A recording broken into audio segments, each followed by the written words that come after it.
সিপিএমের অবরোধ ঘিরে ধুন্ধুমার, পুলিশের সাথে ধস্তাধস্তি, হাতাহাতি, উত্তপ্ত দুর্গাপুরের বাঁকুড়া মোড়, ঘটনাস্থলে বিশাল পুলিশ বাহিনী। নদিয়ার কালিয়াগঞ্জে নাবালিকা তামান্না খাতুনের মৃত্যুর ঘটনার প্রতিবাদে বাঁকুড়া মোড়ে অবরোধ করে বিক্ষোভে নেমেছিল সিপিএম কর্মী সমর্থকরা। রাস্তার ওপর টায়ার জ্বালিয়ে চলে বিক্ষোভ। রাজ্যের মুখ্যমন্ত্রী মমতা বন্দ্যোপাধ্যায়ের কুশপুত্তলিকা দাহ করতে গেলে পুলিশের সাথে শুরু হয় ধস্তাধস্তি। হাতাহাতি থেকে উত্তপ্ত পরিস্থিতি তৈরি হয়। ঘটনাস্থলে পৌঁছায় কোকোবেন থানার বিশাল পুলিশ বাহিনী।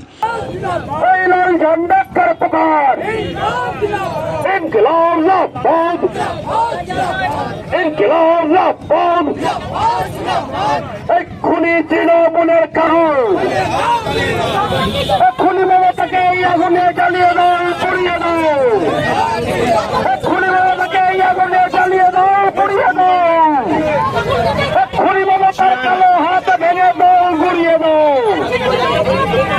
প্রায় 30 মিনিট ধরে চলে উত্তেজনা। সিপিএম নেতা সিদ্ধান্ত বসু বলেন, তৃণমূলের দুষ্কৃতীদের ছোড়া বোমায় মৃত্যু হয়েছে নাবালিকার। আমরা তারই প্রতিবাদে আন্দোলনে নেমেছি, কিন্তু রাজ্যের দুর্নীতিগ্রস্ত পুলিশ কোনো ব্যবস্থা নেয় না। তারই প্রতিবাদে বিক্ষোভ চলছিল। পুলিশ বাধা দিতে এসেছিল, তাই প্রতিরোধ করেছি।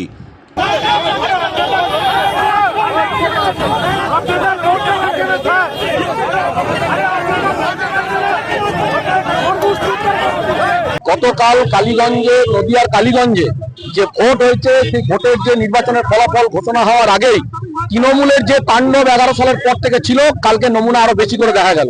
একটা বাচ্চা মেয়ে, 11 বছরের বাচ্চা মেয়ে তামান্না, সেই তামান্নাকে পর্যন্ত ছাড়লো না তৃণমূল। এত নৃশংস, এর থেকে আর কত হচ্ছে যে ন্যাকেড হতে পারে তৃণমূল কংগ্রেস, রাজনৈতিক দেউলিয়া হতে পারে, এটা কালকে গোটা রাজ্যের মানুষ দেখলো।